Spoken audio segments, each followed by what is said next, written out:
recording. Hi. Hi. Welcome to Bubbles Interviews. This is a video project for people who took unconventional career paths. Can we know about you? My name is Constant Brinkman. I currently run a gallery, but my education is microelectronics, and that's what I studied. But I don't do anything with that anymore. It's a very unique journey, I think, to here to having a gallery. I would love to start with talking about why did you decided to study electronics, your education? When I was a small kid, young, I had a lot of pleasure of taking things apart and looking how it worked. And at some point, I could make new things with all these items that I demolished. I could make new things, and that was fantastic. And I created better, I improved products. And at some point, I discovered electronics, of course, and I know how electronics worked. And then I thought, okay, let's go further with that. Let's make LEDs, and from these LEDs, let's make items that can show a photograph.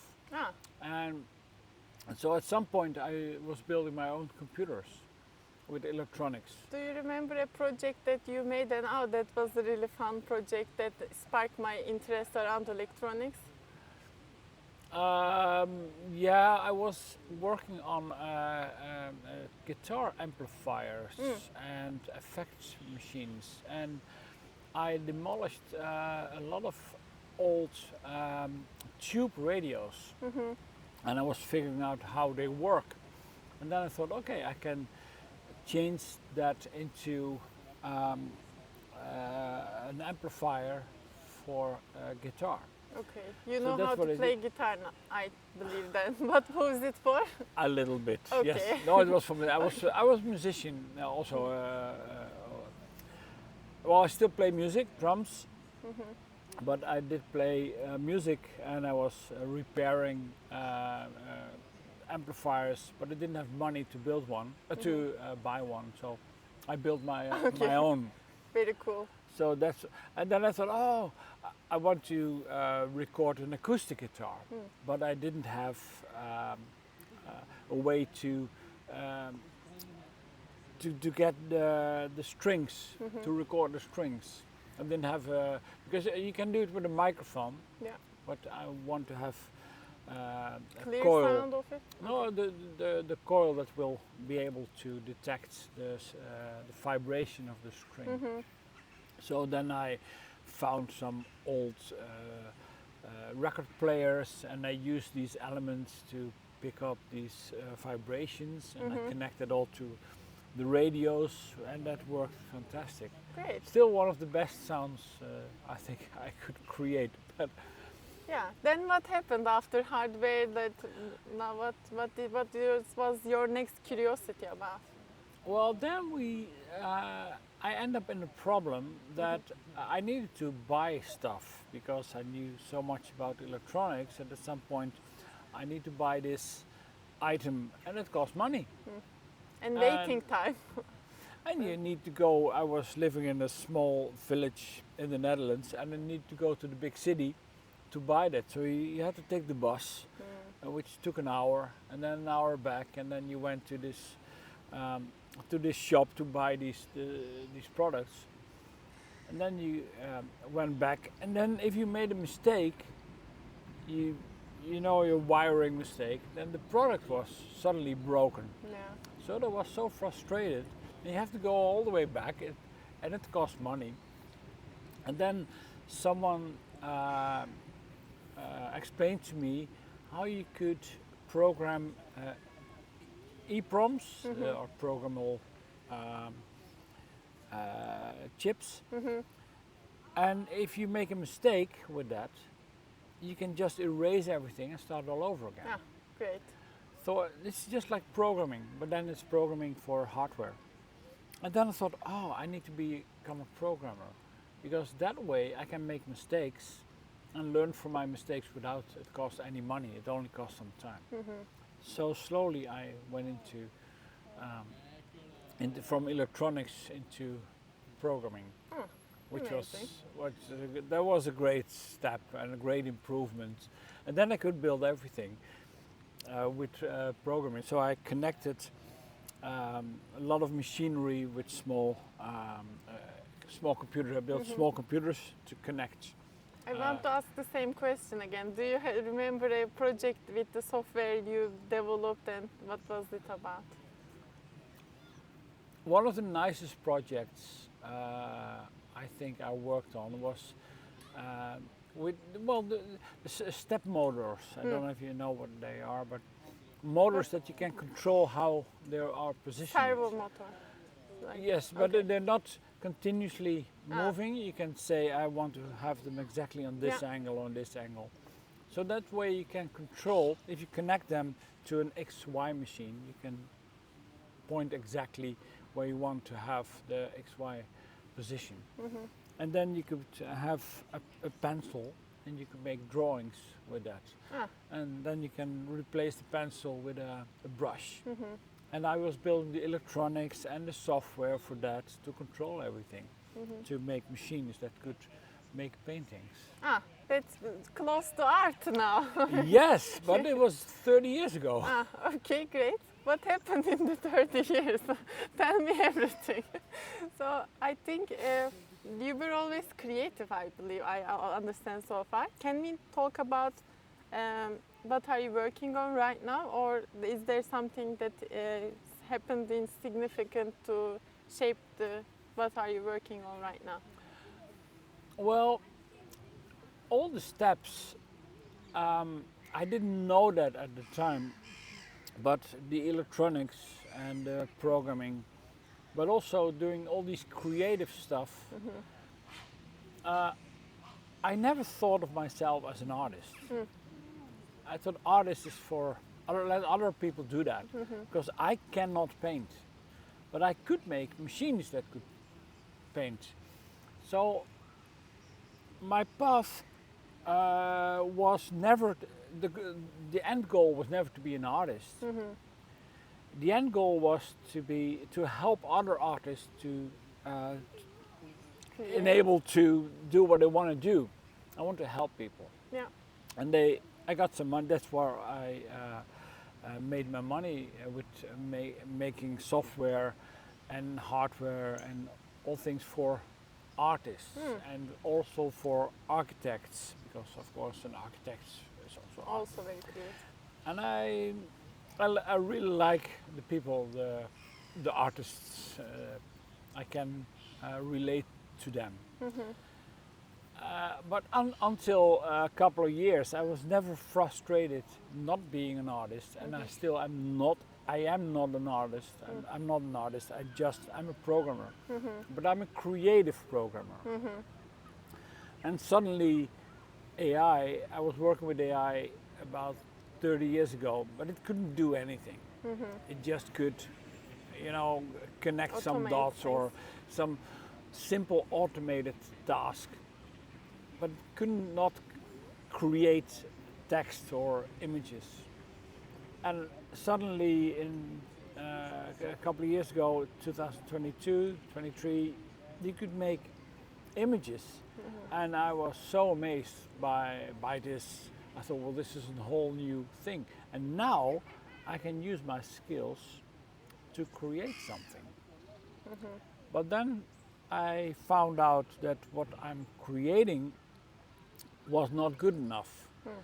Was But is good enough for the AI for 2022? I thought all these artists I work with, they make beautiful stuff.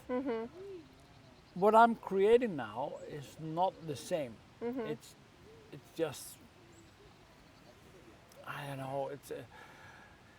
It's not a copying thing, but it was not. I didn't have the feel that it was okay. And I thought, what is wrong with the end product? And then I thought, okay, let's see if within AI there are artists that can create the work. So I'm not an artist. So an AI is the brush that can do the paintings. So let's also take myself into a large language model and take it into AI and let them work together. So suddenly I had an AI artist and an AI toolbox that could work together to create something. And suddenly it was much better than I expected to have. So I thought, okay, let's see if AI can be so creative that it can create something new, so that it outperforms whatever an artist is doing. You at this created point. a system for creating an art. Yes, Yay, yes, great. yes, yes. Can we know about the system a little bit? I think when I visited the gallery for the first time, there was some creation process. Can we know about this a little bit? Yeah, because if you have an AI that it can generate what it wants to see, and you have on the other hand, the image generator that can create out of the prompt this image or music or text, then that can go all the way. You can have millions of images. So you need a third device to control this. So I created a curator, and the curator makes sure that what the artist is creating through the image generator or the music generator, that is valid, or that it's new, or that it's, valid is also mean if you have a bucket of water and you throw in oil paint, then it will float on top. And if you have a piece of paper and put it on top and take it out, then you have this image on the paper. So this is great. But oil paint and water can come up with is a formula of creating something. But if you have water and water-based paint, then it will float through the water, so you cannot do anything. So the curator makes sure that what is being created, that's valid. Just like you have a recipe. I No, see. you will taste. You are your own curator by tasting it, and you can combine everything. But some things combined are disgusting. I see. The curator has a big role in this creation process. Enormous, yeah. Can we know about the then gallery a little bit? What is it about, and what's your vision for this gallery to operate on? We want, first of all, we want to show people that what it can do, what it's capable of. So not enforcing people that it is art. We just want to show people what it can do on music or text or all these disciplines. We're now working on perfume. So AI is capable of doing much more than just text or images. You can do. It will design the perfume how? Based on your thoughts or on what you want to have in life. Based on you. Personalized. Yeah, Really. personalized. Okay. I see. It's individual. So you can have individual art. You can have individual movies with AI. I do think AI will be able to trigger us individually. That we will listen to the same music, but at the moment your headphones will have more bass maybe than me, so it is personalized listening to music, but this can change completely. We can listen to the same music, but some things will be taken out of the music that I'm listening to. Or we watch the same movie, but the movie is actually different, and we walk out of the theater both having a great feeling about the movie that we saw, but we actually saw a different movie with a different ending, for example. So AI can be able to do that, to trigger what you want to have as an emotion. So in the gallery, we want to tell people what it can do, how it can change your life. We want people to experience the result of this whole process. People blame us for the beginning of the process or the product itself, but never of the experience. But I think if people are angry at an artwork and they keep getting more angry, that it's also valid that this artwork is there. So not to confront people with that, but or to shock people, but to let people think differently about what is art. So if you have something in your house that is for you very important, what does it do with you? And how will it change your look to life, or you waking up tomorrow? I want an artwork to be in your home and to, if you turn off the lights and you turn it on the next day, it's still in your house. You always see it, you know that it's there. So if in the middle of the night you're going to get a glass of water, then the artwork is there. It will become part of your life until it has no use anymore. And then you will sell it, destroy it, or someone else will take it for you. Maybe your didn't kids. think destroying is an option. That's the art piece. Yeah, Okay. the destroying is always an option. I mean, if you destroy a building, it's all good. You can destroy beautiful buildings, but you have to replace it with even more beautiful building. So do not destroy it instantly. But at some point, there is no use I see. for it. But you are doing, I think, I find interesting also about the AI art economics. It's very unique. That's also very early for this to be having in galleries a spot. How do you decide about the economical value of the artwork created with AI? Very easy. We ask our artists what price someone has to pay for the artwork. Every time there's an interview and I mention the name of an artist, I tell the artist that it's in this interview, in this magazine, that this magazine has been published among 10,000 people. So they know they have an awareness how famous they are. So because of that, they can also decide the price. So if there are a lot of interviews and a lot of publicity, then the value goes up. They say, no, you have to increase the sales price. The AI is also handy for that. Okay, I great. don't have this to decide interview that. also will be part of it. Yeah, great. Yes, true. I have last two questions. One of them is what are you building for your future self? From today, you are doing this, great. What are you learning for your future self, or what are you building for your future self? My end goal is to create something, or let AI create something which it's called Stendhal syndrome. Stendhal syndrome. I don't know that. Stendhal syndrome. That is when you look at art and it's so beautiful, you faint. Okay, great.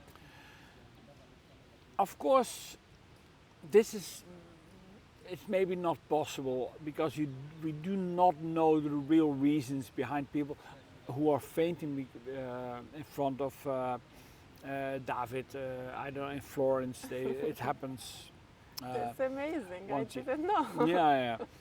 But maybe someone wants to see a painting for all of his life, and suddenly he or her is in front of this painting, and then it's so amazing that you will faint because of that. But Stendhal syndrome is, you know, the short reason they also call it art attack. You have something so beautiful that you faint. My end goal is to have an artwork that is so beautiful that you will faint when you see it. So I can only show half. So I want to have a curtain in front of it and only people show half. Okay. Then they can come next day and they can see the other side. Amazing. I love this. So my last question, this is Bubbles interviews. So I have bubbles for you. We Okay. make bubbles and I will ask my last question. Okay. So I think you know the answer, but I don't know what is the answer for now. So do you remember when you were a child, people ask the children like, what do you want to be when you grow up? Do you remember what was your answer? I just told you my brother died, you know, so you had a question about my favorite color. But also, my brother was asked, what do you want to do when you grow up? And then he said, a bike repairman. Okay. Very specific, very Very specific. And he was, I don't know, he was 14 years old. So I was 8. But I never forgot this. And I never had a goal of becoming something. I always thought bike repairman. Okay, great. That's an interesting career as well. Yay. Thank you so much for sharing all these stories and answers with us. You're welcome. Have a nice day. Bye bye too. Bye.